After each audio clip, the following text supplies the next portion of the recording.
One might notice the subtle shifts in urban design, like new concrete blocks appearing in a busy city center. For those who observe the unspoken language of public spaces, these changes often prompt a deeper look. He understands that every design choice, even a minor one, speaks volumes about a city's priorities. Recently, near JR Osaka Station, equidistant concrete blocks materialized. This quickly stirred online discussion. Some worried about a tripping hazard, fearing it was dangerous. Others saw it differently, wondering about the deeper reasons behind their sudden presence. The city explained the area, once a planted space, had become a vacant lot by 2019 due to wilting plants. Over time, it started attracting illegal dumping and bicycle parking. Gradually, people experiencing homelessness also began to occupy the space, leading to frequent complaints to Osaka City. The blocks quickly sparked a conversation about exclusion art. Many questioned if the design's true purpose was to deter homeless individuals from staying there. This idea touches a nerve, hinting at a broader approach to public space management. A woman in her 50s, an organization staff member from Osaka, described the blocks as having a mean-spirited feeling.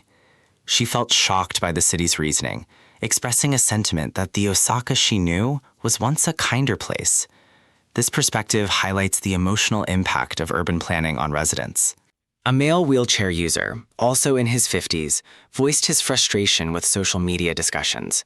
He felt that some were using people with disabilities as an excuse, noting the area already had steps and was not originally accessible by wheelchair. His view suggests a different layer to the public's immediate reactions.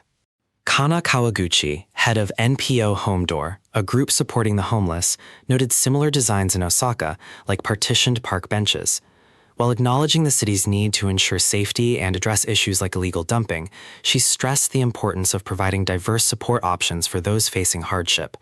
This offers a balanced yet critical perspective on urban policy. Osaka Mayor Hideyuki Yokoyama confirmed the blocks were a response to persistent issues of illegal dumping and bicycle parking, which had not improved despite previous efforts. He emphasized that the area is not a pathway and could pose significant safety risks for pedestrians and traffic if designed to attract more people, especially given its location near a busy intersection. The mayor's statement brings official clarity to the situation. Despite the practical reasons, Mayor Yokoyama acknowledged the blocks had gained significant attention. He then suggested exploring options like installing public art to improve visibility and possibly turn the spot into a symbol. His personal idea, a takoyaki object, offered a humorous and distinctly Osaka solution to an unexpected urban controversy. This incident reveals how urban spaces are not just physical locations, but layers of intent, public perception, and practical needs. Every decision, from a simple block to a potential takoyaki statue, reflects an ongoing dialogue within the city. Recognizing these patterns helps one understand the evolving face of urban life, providing a subtle reason to observe these transformations closely.